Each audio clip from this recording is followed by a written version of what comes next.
పెద్దలు మధుసూదనాచారి గారు, బండా ప్రకాష్ గారు, దయాకర్ రావు గారు, గౌరవ జిల్లా శాసనసభ్యులు పల్లా రాజేశ్వరరెడ్డి గారు, శాసన మండలి సభ్యులు పోచంపల్లి శ్రీనివాసరెడ్డి గారు, మాజీ శాసనసభ్యులు పెద్దలు ధర్మారెడ్డి గారు, వెంకటరమణారెడ్డి గారు, ఆరూరి రమేష్ గారు, మాజీ మంత్రివర్యులు డాక్టర్ రాజయ్య గారు, అట్లాగే వేదికపైనున్న మాజీ పార్లమెంట్ సభ్యులు పెద్దలు వినోదన్న గారు, ఇంకా గౌరవనీయులైన పెద్దలందరికీ, మా ఎమ్మెల్సీ రవీంద్రరావు గారికి, పెద్దలందరికీ, అదేవిధంగా పెద్దలు మాజీ శాసనసభ్యులు వినయ్ భాస్కర్ గారు, నరేందర్ గారు, ఇంకా అందరికీ పేరు పేరున అందరికీ, మాజీ శాసనసభ్యులు సతీష్ అన్నకు, అందరికంటే ముఖ్యంగా తండోపతండాలుగా తరలి వచ్చి పెద్ది సుదర్శన్ రెడ్డి గారి ఆత్మ శాంతించాలని కోరుకున్న ప్రతి ఒక్కరికి కూడా పేరు పేరున హృదయపూర్వకంగా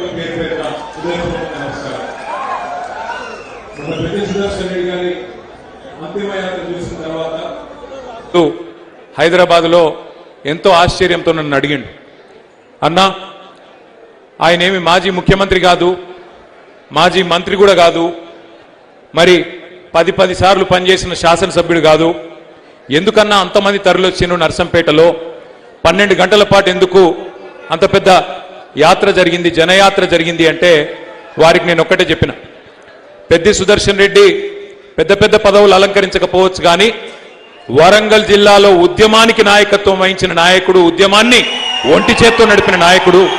అందుకే ఓరుగల్లు మొత్తం కదిలొచ్చిందన్న, ఓరుగల్లు మొత్తం కదిలొచ్చి పెద్దన్నను చివరిసారి చూసుకుంటామని చెప్పి బాధతోని కదిలి వచ్చిండ్రు అని వారికి వివరించి చెప్పిన. ఉద్యమంలో ఉండే పవర్ అది. ఉద్యమానికి నాయకత్వం వహించిన నాయకుడికి ఉద్యమ బిడ్డకు ఉద్యమ గడ్డ ఇచ్చిన గౌరవం అది అని వారికి నేను చెప్పిన. బాధ ఎక్కడ అనిపిస్తుందంటే, నిజంగా సరిగ్గా జూలై 23 హైదరాబాద్లో బయలుదేరి నేను, పెద్ది సుదర్శన్ రెడ్డి గారు, ధర్మారెడ్డి గారు, మాలోత్ కవిత గారు ఒకటే కారులో బయలుదేరి ఇక్కడ పోచంపల్లి శ్రీనివాసరెడ్డి గారు వర్ధనపేటలో ఒక ప్రోగ్రాం ఏదో ఆర్గనైజ్ చేస్తే కలిసి మాట్లాడుకుంటూ వచ్చినాం. ఆ రోజు పెద్ది సుదర్శన్ రెడ్డి గారు నాకు చెప్పిన మాట, ఎందుకంటే సరిగ్గా దానికంటే ముందు రోజే ప్రెస్ మీట్ పెట్టిండు తెలంగాణ భవన్లో హైదరాబాద్లో. దేని గురించి పెట్టిండు? దేవాదుల పంపులు ఆన్ చేయాలి, మా రైతులకు నీళ్లు ఇవ్వాలి, మా గోదావరి నీళ్లు మాకు రావాలి అని జూలై 22 నాడే గర్జించిండు పెద్ది సుదర్శన్ రెడ్డి. 23 నాడు బయలుదేరి ఇక్కడికి వస్తా ఉన్నాం. ఆ రోజు కూడా ఆయన చెప్పిన మాట ఒకటే, అన్నా కార్యాచరణ రూపొందించాలి, దేవాదుల పంపులు ఆన్ చేస్తలేరు, ఒక నియోజకవర్గమో ఒక నాయకుడో మాట్లాడితే కాదు, అందరం వరంగల్ జిల్లా నాయకత్వం మొత్తం కలిసి కొట్లాడాలన్నా, కలిసి అవసరమైతే పాదయాత్ర అంటారా లేకపోతే ఇంకేదైనా యాత్ర పెడతారా మాట్లాడండి, కేసీఆర్ గారితో మాట్లాడి ప్రోగ్రాం ఇవ్వండి, మేము చేయడానికి సిద్ధంగా ఉన్నాం అని చెప్పి మొదలుపెట్టిండు. కొద్ది దూరం రాగానే ఢిల్లీలో విద్యార్థుల ఉద్యమం గురించి మాట్లాడిండు. అన్న, విద్యార్థులు ఢిల్లీలో కదం దొక్కుతుంటే మనం హైదరాబాద్లో ఏదో ఒకటి చేయాలన్నా, ఆ పిల్లలకు సంఘీభావం చెప్పాలి అంటే అప్పటికప్పుడు అర్ధగంట లోపల ఓ దిక్కు పెద్దన్న, ఇంకో దిక్కు ధర్మారెడ్డి అన్న, ఇంకో దిక్కు మాలోత్ కవిత, మేమందరం అప్పటిదప్పుడే అనుకొని తెల్లారి ఇందిరా పార్క్ దగ్గర పిల్లల కోసం ఒక ధర్నా కార్యక్రమం చేద్దామని చెప్పి నిర్ణయం తీసుకొని వెంటనే వరంగల్ జిల్లా నాయకత్వం మొత్తానికి పెద్దన్ననే ఫోన్ చేసిండు. ధర్మారెడ్డి అన్న పెద్దన్న ఫోన్ చేసి, రేపు మనం ఒక 5-6 వేల మంది పిల్లలం మనం పోవాలి, యువకులు పోవాలి అని చెప్పి నిర్ణయం తీసుకొని అప్పటిదప్పుడు నిమిషాల మీద ఆర్గనైజేషన్ చేసిండు. తెల్లారి ఇందిరా పార్క్ దగ్గర ధర్నా చేసినాం. సరిగ్గా 25 తారీఖు ఉదయం 8 గంటలకు సుదర్శన్ రెడ్డి గారి ఫోన్ నుంచి నాకు ఫోన్ వచ్చింది. నేను ఫోన్ ఎత్తినా, ఏమన్నా ఏం సంగతి అని ఫోన్ ఎత్తితే ఆయన శ్రీమతి స్వప్న ఏడుస్తా ఉన్నది. అన్నా పడిపోయిండు, ఇప్పుడే హాస్పిటల్కి తీసుకుపోతున్నాం, అర్థమైతే లేదు అనే వరకు నేను కూడా పరిశాన్ అయినా. నిన్న నాతోనున్న మనిషి ఏమైందమ్మా అంటే, తెలియదన్నా, పడిపోయిండు, చక్కెర వచ్చినట్టు అయింది, పడిపోయిండు, మోసాడతలేదు అన్నాడు, హాస్పిటల్కి తీసుకుపోతున్నా అని చెప్పింది, పెట్టేసింది. చెప్పగానే నేను హరీష్ రావు గారికి ఫోన్ చేసిన. ఇద్దరం ఒకటే సెకండ్లో పెద్దికి ఇట్లా అయిందంటే తట్టుకోలేకపోయినాం. బయలుదేరి వెంటనే అర్ధగంట లోపలనే బయలుదేరి ఇక్కడ చేరుకున్నాం, ప్రయత్నం చేసినాం.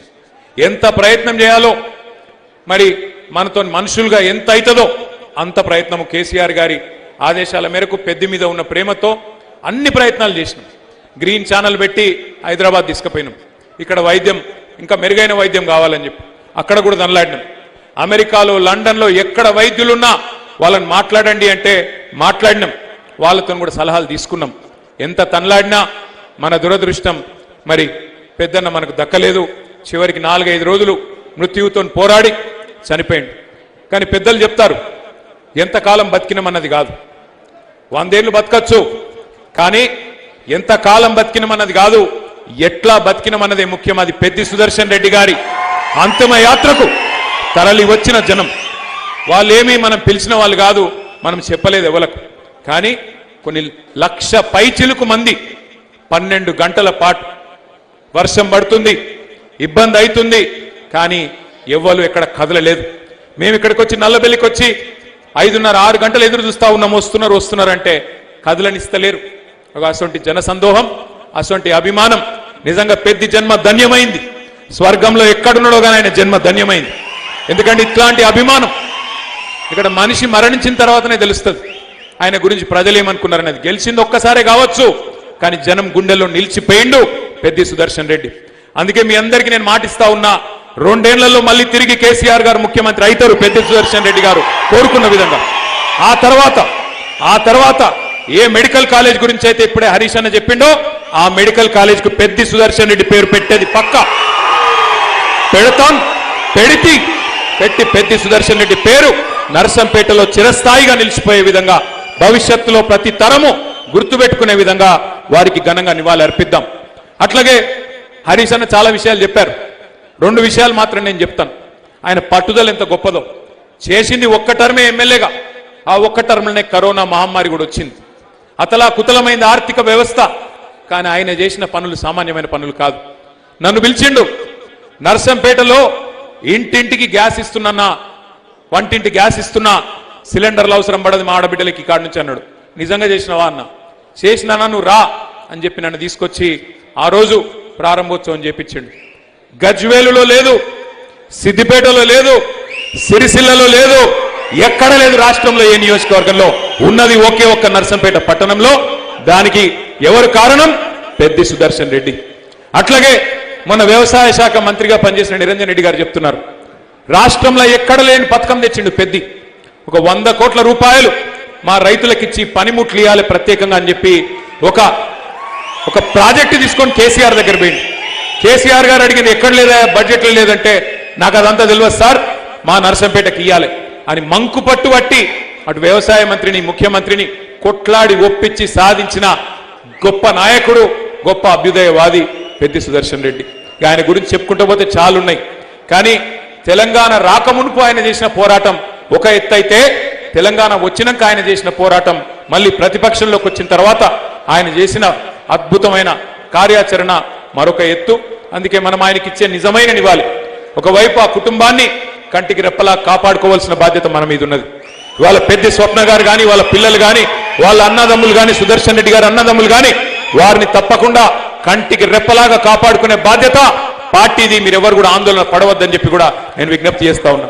అట్లాగే తప్పకుండా నిన్నెట్లయితే పెద్దలు కేసీఆర్ గారు కదలి వచ్చి తరలి వచ్చి మరి ఆ కుటుంబానికి అండగా నిలబడ్డరు, మరి తప్పకుండా భవిష్యత్తులో కూడా పార్టీ మొత్తం వారెంబడ ఉంటుందని చెప్పి కూడా నేను విజ్ఞప్తి చేస్తా ఉన్నా. అట్లాగే మా సోదరులు నర్సంపేట మెడికల్ కాలేజీలో పుట్టిన ప్రతి బిడ్డ, అట్లాగే గలగల పారే పాకాలలో దుంకుతున్న గోదావరి జలాల్లో పారే ప్రతి నీటి బొట్టు తప్పకుండా పెద్ది సుదర్శన్ రెడ్డిని చరిత్ర గుర్తుపెట్టుకుంటది. తప్పకుండా సూర్యచంద్రులు ఉన్నంత కాలం నర్సంపేటలో పెద్ది సుదర్శన్ రెడ్డి పేరు ఉంటది. దయచేసి ఇది సంతాప సభ, సంస్మరణ సభ కాబట్టి ఎంతకంటే ఎక్కువ మాట్లాడకుండా మరి తరలి వచ్చిన ప్రతి ఒక్కరికి శిరస్సు వంచి హృదయపూర్వకంగా నమస్కారాలు తెలియజేస్తూ, జోహార్ పెద్ది సుదర్శన్ రెడ్డి, జోహార్ జోహార్, జోహార్ పెద్ది సుదర్శన్ రెడ్డి, జోహార్ జోహార్.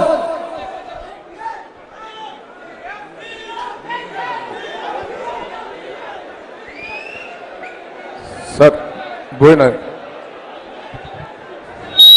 Thank you.